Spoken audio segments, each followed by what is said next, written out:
नमस्कार जय जगन्नाथ मु पद्मिनी आपण मानक स्वागत करछि मोर ओडिया पूजा प्रसाद चैनल रे।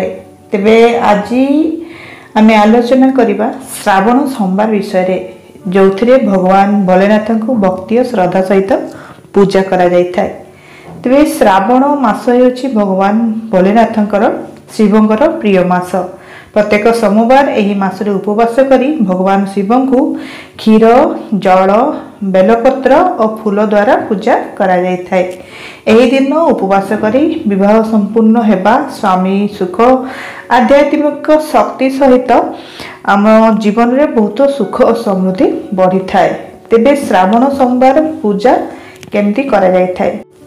श्रावण मासरे सोमवार दिन सकाळे स्नान करे शुद्ध श्वेत वस्त्र पिंधंतु, घरर शिवलिंग बा फोटो पाखरे दीप जालंतु, भक्ति सहित भोलेनाथ को जल क्षीर महू घी और दही द्वारा अभिषेक करंतु बा पंचामृत रे अभिषेक करंतु।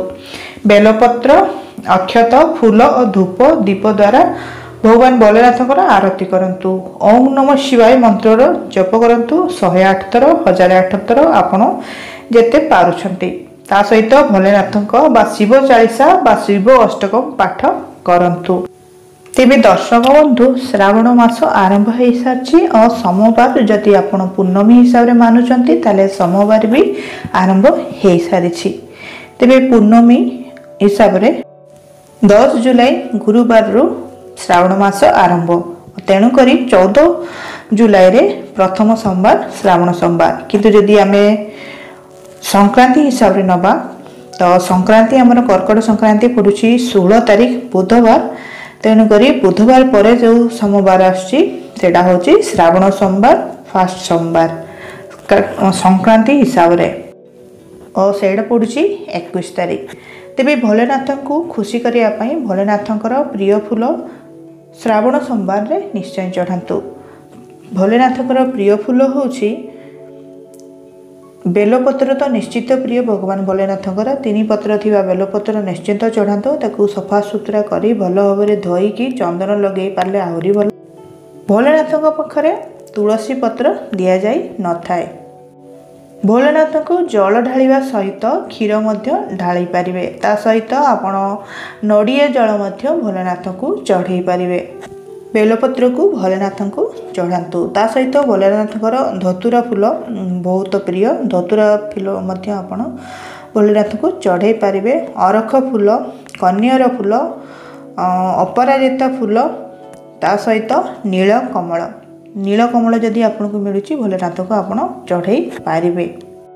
तेबे भोलेनाथंकर जदि कृपा पाया पई चाहउछंती भगवान भोलेनाथ को खाली जल डाली देले मध्य से खुशी हो जाती। ता सहित भगवान भोलेनाथंकर पंचाक्षर मंत्र को निश्चय जप करंतु। भगवान भोलेनाथंकर पंचामृत रे घर्षण करि परिबे, सेथिरे कला खसा पकेकी एथि एया कले भगवान भोलेनाथ शीघ्र कृपा प्रदान करथांती। और जदि आपनकर नवग्रह दश थिबो सेटा मध्य खंडन हे थाए। तेबे नील अपराजिता फूल खास करके एई समय रे आपण भोलेनाथ को चढ़ांतु और आपनकर नवग्रह दशा व ग्रह दशा को खंडन करंतु। किंतु जेतेबेले भगवान भोलेनाथ को पूजा करूचंती तांकर पुत्र श्री गणेश को मध्य पूजा करंतु और माता पार्वती को मध्य तांको सहित पूजा करंतु। भोलेनाथंकर मंत्र अछि कर्पूर गौरं करुणावतारं संसार सारं भुजगेन्द्रहारं सदा वसंतं हृदयारविंदे भवं भवानी सहितं नमामि। माने माँ पार्वती सहित तांको प्रणाम कर जाय थाए। भोलेनाथंकर प्राय नाम रही जो माँ पार्वती नाम आगरे खंजित होई थाए, जेमती कि हर पार्वती, शिव पार्वती। तेणुक भोलेनाथ मंदिर जिते जाऊँगी भगवान श्री गणेश को, भोलेनाथ को और माँ पार्वती को निश्चय स्मरण करंतु। ता सहित भगवान विष्णु को मध्य स्मरण करेंगे और भगवान सूर्यदेव को साक्षी हिसाब से निश्चय प्रणाम टे करेंगे। ता सहित भगवान भोलेनाथ को उपवास करुले ब्राह्मण को मध्य भजन बा भोज्य दान करेंगे। तो एथर आसतु जानिबा श्रावण सोमवार व्रत कथा। तेबे श्रावण सोमवार दिन माँ पार्वती निज भक्त मानू यह व्रतर महत्व विषय कही। व्रत जो भक्त निष्ठा सह करती से मनोकामना निश्चित पूरण होता है। किंतु यही दिन किछिटा कथा को आपन को मानिबा को पड़िबो। जेमिति कि यही दिन मांस मद्य प्याज रसुण बंद करंतु। भक्ति और निष्ठा सहित दिनटी काटंतु। निज मनर आशा और दुख को भोलेनाथ पाखरे शिवों पाखरे आत्मसमर्पण करंतु।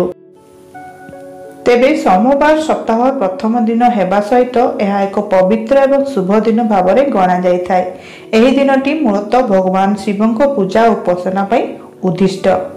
सोम अर्थ हेउछि चंद्र, जी भगवान शिवों शिर उपर बसी थांती। तेणु सोमवार हेउछि भोलेनाथ बा शिवों दिन। शिव और चंद्र जड़ित। सोमवार मन और मनोवृत्ति उपर प्रभाव पकई थाए। एही दिन आमे निजर मन को शांत करी ध्यान और भक्ति द्वारा शुद्ध करि परिबा। कारण चंद्र मन को इफेक्ट पकई थाए। चंद्र मन को कंट्रोल करिथाए। आमे जदि न्यूमरोलॉजी हिसाब रे नबा बा एस्ट्रोलॉजी हिसाब रे नबा ताहले 2 बा चंद्र जे कि मून को कनेक्ट करथाए आ से आम मनर भावना को कंट्रोल करथाए। तेणु करी जदि आमे सोमवार दिन भोलेनाथ पूजा करू ताले आम मन अस्थिर हेबो नाही। भगवान भोलेनाथ ताको स्थिर करी रखिबे।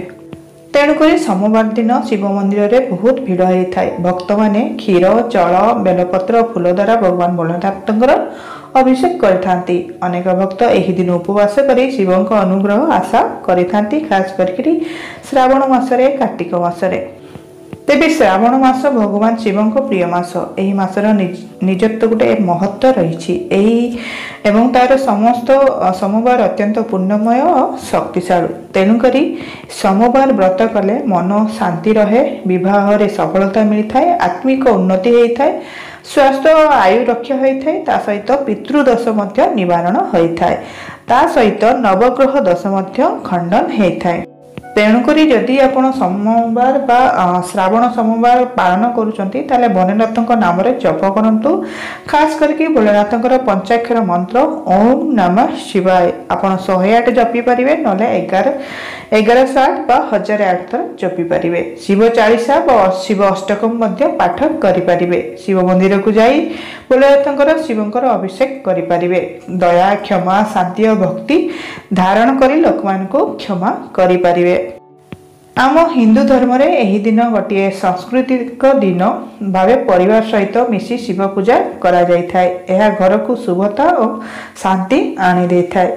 सोमवार हेउछि निज मन शरीर आत्मा को पवित्र करिबा दिन। एही दिन आमे भगवान शिवंक चरण रे निजर दुख आशा और आत्मसमर्पण दे अनुग्रह अर्जन करि परिबा। तेबे दर्शक बंधु मो चैनल रे ऑलरेडी श्रावण सोमवार उपलक्षे वीडियो अच्छी, पुराना वीडियो ताकू चाहिले आपण मध्य देखि परिबे। तेबे एटा गोटे छोट वीडियो। तेणु भोलेनाथंकर उपासना करंतु और निज जीवन को सुखमय करंतु। नमस्कार, जय जगन्नाथ, जय भोलेनाथ, ओम नमः शिवाय। भोलेनाथ आपनकर आशा और इच्छा को पूर्ण करंतु।